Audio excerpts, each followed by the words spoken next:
Saludos amigas y amigos, te habla Julio Jiménez Hedler en X, en YouTube y en Patreon @Julio Coco, en Instagram @Julio.coco.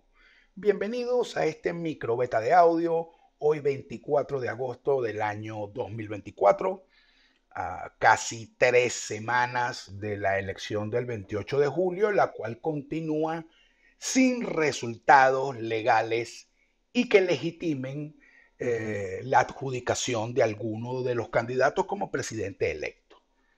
Lo de los últimos días viene determinado por el anuncio, el dictamen de la Sala Electoral del Tribunal Supremo de Justicia, que convalidó el anuncio del Consejo Nacional Electoral sin presentar los resultados. Es decir, a 3 semanas esta elección sigue sin tener resultados. El CNE no ha publicado los resultados. Justo antes de que esto ocurriera, María Corina Machado en un post en la red social X les dijo, échenle bolas. ¿Y por qué el échenle bolas? Porque lo que hizo el Tribunal Supremo de Justicia fue violar las leyes electorales y la Constitución de la República Bolivariana de Venezuela de 1999 al usurpar funciones indeclinables del Consejo Nacional Electoral y no presentaron los resultados. Muchos cuando hace algunos días me decían que los chinos estaban fabricando unas actas y todo esto, yo le dije primero, el asunto no es que el CNE publique las actas, es que publique los resultados. Y lo segundo, quedó demostrado que no se pudieron montar los resultados, no están.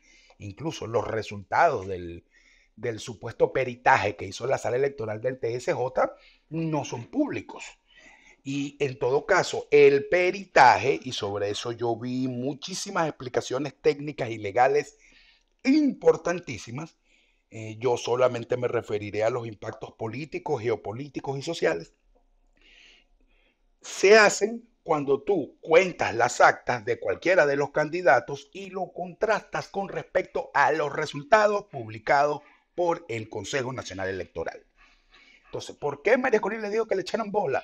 Simple, porque al echarle bola lo que hicieron fue que metieron en un saco a todos los poderes constituidos, que en el marco de la Constitución venezolana son 5: el poder ejecutivo, que es la presidencia; el poder legislativo, que es la Asamblea Nacional; el poder judicial, que es el Tribunal Supremo de Justicia; el poder electoral, que es el Consejo Nacional Electoral; y el poder ciudadano, donde está la Fiscalía, el Defensor del Pueblo y el Contralor General de la República. Y entonces, de esta manera, en el que lo que los 5 poderes avalan y dictan un acatamiento por la fuerza de la ilegalidad de que el CNE no publique los resultados, hace que el Estado venezolano esté en un limbo jurídico con respecto al marco social venezolano.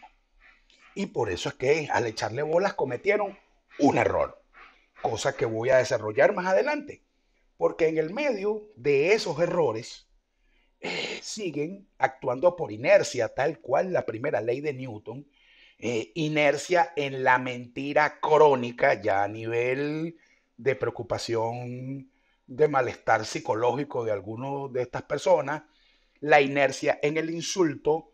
Los últimos 5 días, o sea, yo he quedado pasmado como ya el insulto y la mentira es lo único que pueden decir. La persecución y la represión.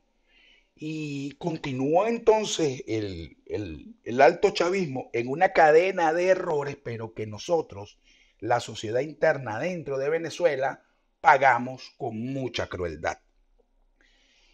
Y en ese aspecto la cacería continúa. La operación Tuntún no se ha detenido, solamente que ahora hay menos denuncias porque ya esto se hizo un negocio, pues. Se agarran a cualquiera en una alcabala o en una esquina, o porque algún chavista le dijo cosas que eran o que no eran, y luego le piden entre 5.000 y 3.000 dólares para ser liberado. Y fíjense ustedes, cuando Nicolás Maduro acepta 2.400 secuestrados políticos, pero las organizaciones como Provea y el Foro Penal, que en mi opinión son las organizaciones de derechos humanos más prestigiosas del país, solo certifican un poco más de 1.600 y entre ellos más de 100 menores de edad. Significa entonces que cuántos son los casos que no se denuncian. Entonces, yo creo que la cifra puede ser el doble de lo que acepta Maduro, pero las organizaciones que hacen veeduría de violación de derechos humanos y derechos fundamentales no pueden hacer la contabilidad porque la familia no denuncia intentando negociar para que liberen a su familiar, lo cual por cierto es totalmente respetable, pero es lo que configura el estado de terror y miedo en el cual está sometido la sociedad venezolana. En esa avanzada persecutoria, entonces aprobaron las leyes de regulación de las organizaciones no gubernamentales, una ley que habla de ciberseguridad y ciberterrorismo, cosas que no voy a decir que no existen, pero que no es lo que se está hablando ni lo que ocurre en Venezuela, con el fin simple de silenciar absolutamente la libertad de expresión, ya que las redes sociales, por una parte, se han transformado en el mecanismo más eficaz de comunicación de los venezolanos ante la ausencia de medios de comunicación masivos que publiquen las verdades de lo que estamos viviendo.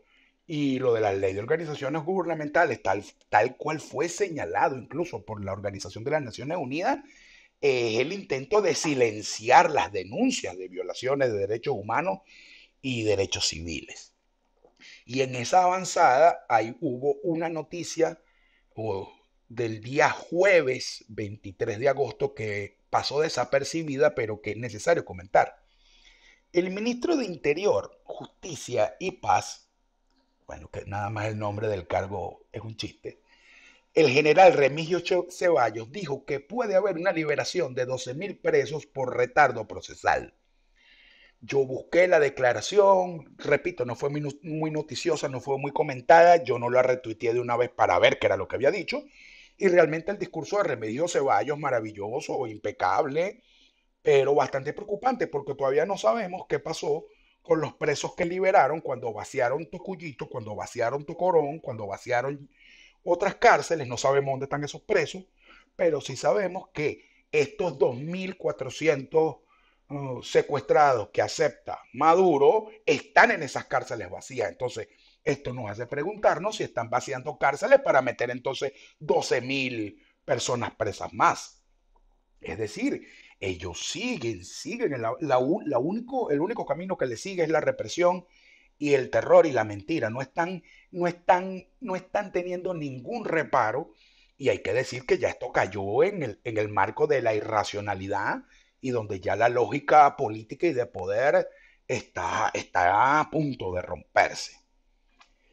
Pero volviendo al punto inicial, este conjunto, repito, de errores que paga la sociedad interna, lo que ha hecho es aumentar los niveles de aislamiento y de presión internacional que está teniendo el alto chavismo.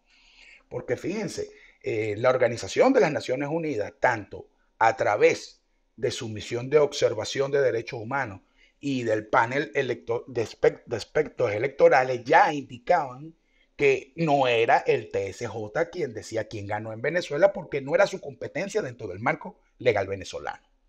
Entonces, de una vez hecha la publicación del dictamen de la sala electoral, salió un pronunciamiento eh, importante, en mi opinión, donde Argentina, Costa Rica, Chile, Ecuador, Guatemala, Panamá, Paraguay, Perú, República Dominicana, Uruguay y Estados Unidos desconocían totalmente ese dictamen del Tribunal Supremo de Justicia y solicitaron una verificación independiente, imparcial, especializada y con veeduría internacional de los resultados electorales en Venezuela. Es decir, ya no están pidiendo que se publiquen las actas ni los resultados, sino que aquí para saber quién ganó tiene que haber una verificación.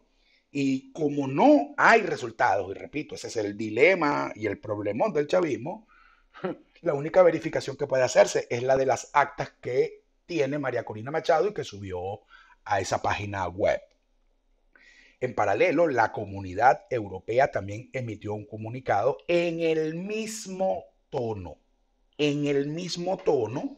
y con un agregado. A Hungría le corresponde próximamente la presidencia, o ya le está asumiendo la presidencia pro tempore de la Comunidad Europea, y está pidiendo que la Comunidad Europea aumente las presiones sobre el régimen de Maduro para iniciar la transición. Y entonces allí vamos ya a lo que fue el pronunciamiento legal de los Estados Unidos, aparte de este pronunciamiento conjunto de todos estos países, donde hay que resaltar que la posición del presidente Boric de Chile, durísima, del presidente Lacalle de Paraguay, durísimo, el de Uruguay, durísimo, el de Panamá, durísimo, pero Estados Unidos habló y dijo que esto era inaceptable, que esto no es así, que habrán consecuencias, y esto ya tiene que ver con las sanciones personales que vienen, lo cual hablaré un poco más adelante, y en el mismo tono de que se inicie la transición. Ya Estados Unidos ni siquiera desde el punto de vista nacional está pidiendo la verificación de los resultados, sino que se inicie la transición. Este comunicado no fue firmado por México, ni por Brasil, ni por Colombia. ¿Ok? México, sin embargo, en una actitud bastante sorpresiva, en una declaración ante los medios, el presidente López Obrador, quien ya había dicho que le estaba esperando lo que indicara el Tribunal Supremo de Justicia, dijo que él no puede creer eso, que presenten las actas. O sea, lo que estaba esperando Obrador es que el TSJ publicase los resultados y no los publicó.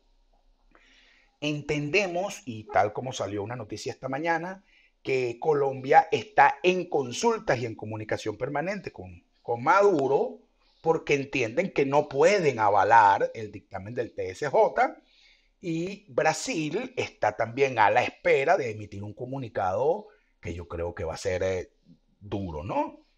Y a esto le voy a sumar un elemento importante que fue lo que indicó Claudia López, que es la alcaldesa de Bogotá y es una figura de la izquierda que fue durísima, durísima contra Maduro, y que se alinea con lo que viene diciendo el presidente chileno, y es que la izquierda democrática no puede tolerar a Maduro y que esto tiene que tener una solución pronta, y que estas violaciones de derechos humanos son inaceptables. Es decir, Maduro ya es un problema para la izquierda, y ahí vemos entonces también el caso español, donde el presidente Pedro Sánchez está en silencio, pero su canciller ha venido teniendo posiciones muy duras, y dentro del Europarlamento, de manera conjunta, con contadísimas elecciones, España ha apoyado las resoluciones en contra de todo es que no tiene nombre, todos los hechos postelectorales en Venezuela. Pero la guinda del pastel es que se dio a conocer por la misma Casa Blanca una carta de la vicepresidente Kamala Harris, actual candidata del Partido Demócrata a la presidencia de los Estados Unidos, y la carta fue enviada antes del dictamen del TSJ, y se le envió a María Corina Machado y Edmundo González, y la carta fue publicada por Kamala Harris, donde en una traducción de inteligencia artificial me permito parafrasear dos elementos de la carta.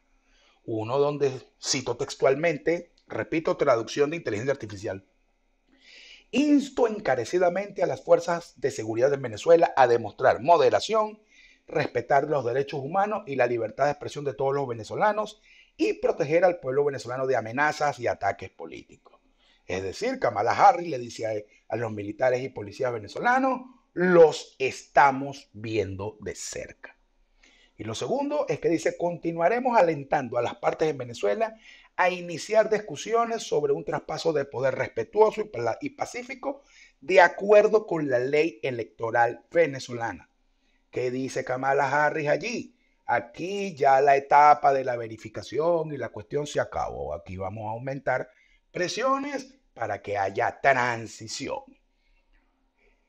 Y entendiendo también que esto se da en el contexto de las elecciones estadounidenses, donde ya he señalado en betas y microbetas anteriores que yo creo que a Kamala Harris le sería bastante atractivo presentarse antes del 5 de noviembre, que son las elecciones estadounidenses, como la persona que logró la transición en Venezuela, pero hay más y voy a ir a lo anterior, a lo de Boric, a lo de Claudia López y ya todo este asunto de la izquierda.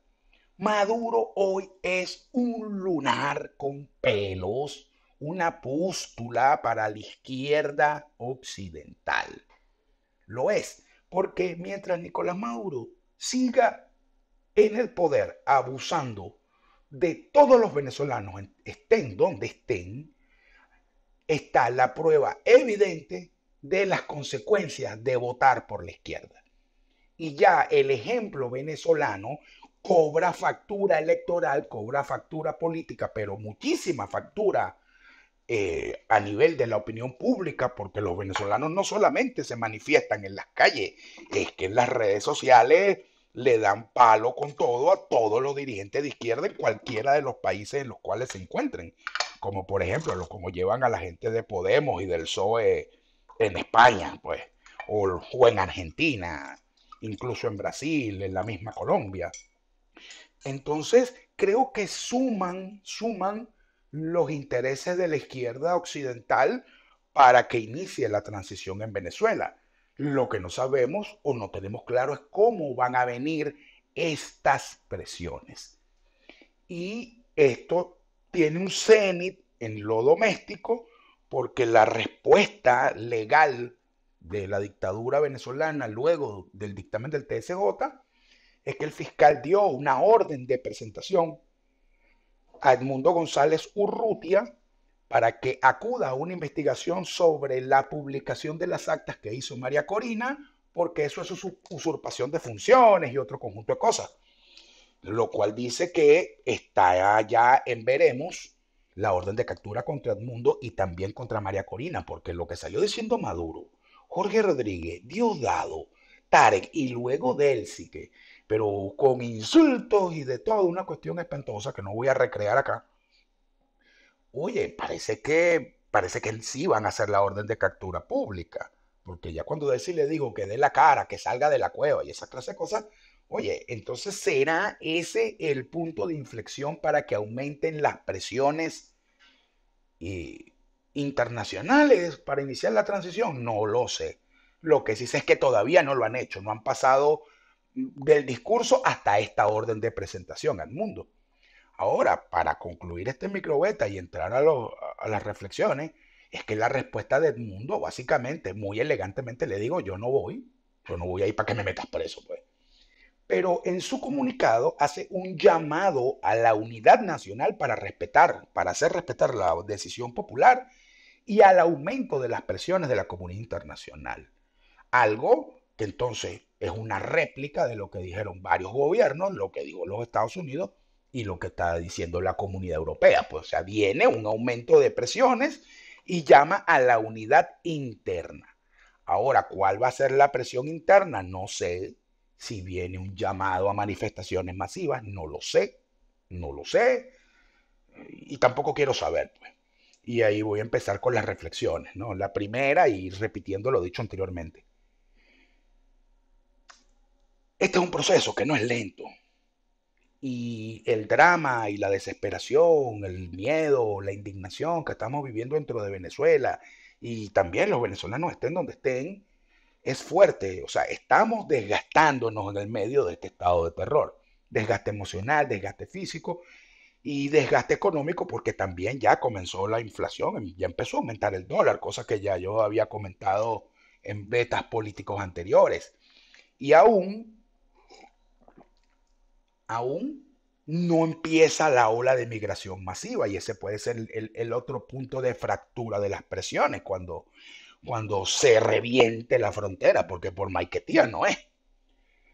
¿Y qué pasa allí entonces? Que y voy al inicio, esta cadena de errores donde la élite chavista se hunde cada día más, se aísla cada día más y da más razones para acciones internacionales, la pagamos nosotros y entonces una guerra de quién se desgasta primero.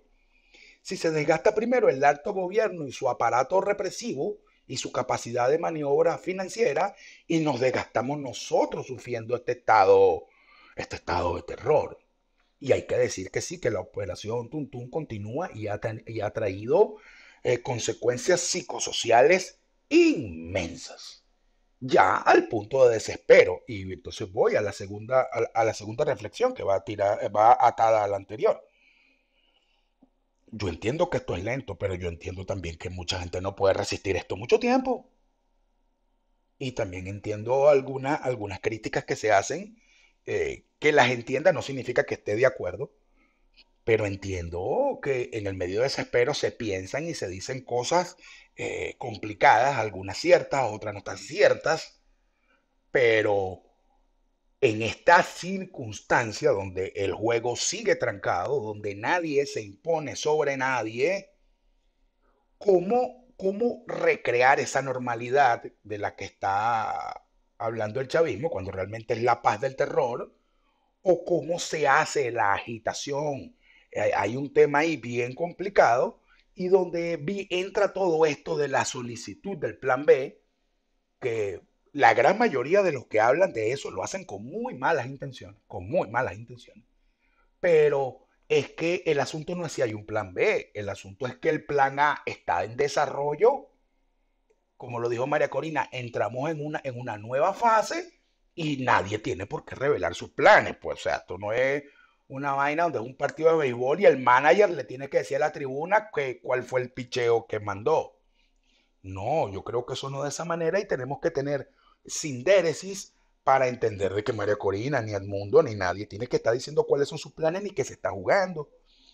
Y voy a lo tercero, hay que tener claro que cuando hay mucho silencio es porque las cosas están pasando, porque esto es un conflicto donde las colisiones políticas y las negociaciones políticas entre factores de tanto poder que están involucrados en esto son tras bastidores, es en la sombra, es en privado. Y se da, se quita, se ataca, se cede, es una pugna. Y las pugnas no son lineales. Y todo el que tiene un plan, bueno, el plan nunca se puede cumplir perfectamente porque el adversario también tiene los suyos y hay adaptaciones. Obligatoriamente hay algunas improvisaciones, hay cosas que tú tienes previstas, otras que no tienes previstas.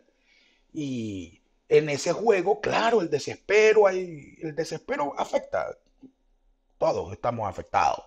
Ahora, lo que no podemos permitir es que esa afectación tire por la borda lo logrado. Entonces hay quienes dicen que no han logrado nada y quiero permitirme, mi querido suscriptor, mi querido suscriptora, hacerte el recuento de algunas cosas. O sea, aquí nadie pensó que se podía derrotar a la oposición tradicional que colaboraba con el régimen. Aquí y se logró. Las ganó María Corina Machado de manera aplastante. Nadie creyó que se podía hacer esa primaria sin el CNE. Y se hizo. Y luego de la inhabilitación y todo lo que le han hecho a María Corina hasta las elecciones, porque son dos cosas diferentes, nadie pensó que María Corina iba a despertar al país. Y lo despertó. Nunca nadie pensó que se iba a duplicar en votación a Maduro. Y se logró. Y se logró. Y nunca nadie pensó que la organización y la maquinaria de defensa del voto iba a funcionar y funcionó tan bien que hoy el mundo está cuestionando a Nicolás Maduro, presionándolo y ya hablando abiertamente de dictadura, gracias a esa maquinaria y la defensa del voto. Y por eso es que hay la persecución de los testigos, de los miembros de mesa y de todos los que trabajaron en eso, porque fue una organización impresionante que nadie lo vio venir, ni siquiera yo. Porque si son más de 30.000 mesas electorales, estamos hablando de 100.000 personas involucradas. Y 100.000 personas involucradas que supieron hacer las cosas en silencio, bien hechas, y por eso es que hay muchísimos de ellos presos, torturados y perseguidos, pues, porque se les dio una derrota en su campo, donde, como señaló María Corina, también hubo chavistas que ayudaron, porque María Corina logró eso. Ahora, ¿tiene errores María Corina Machado? Sí. Yo tengo críticas con las últimas cosas que ha dicho y ha hecho María Corina Machado. También las tengo, pero yo creo que el balance sigue siendo tremendamente positivo como para fijarme en la crítica y en desmoralizar. Y esa es la última reflexión, que ya no hallo cómo decirlo. Y es que El trabajo del alto chavismo es que tengamos miedo, que nos desmoralicemos, que nos desmotivemos, que nos atomicemos y que empecemos a hacer algo que es injusto que he leído y es responsabilizar a María Corina Machado de la represión. No, eso es inaceptable.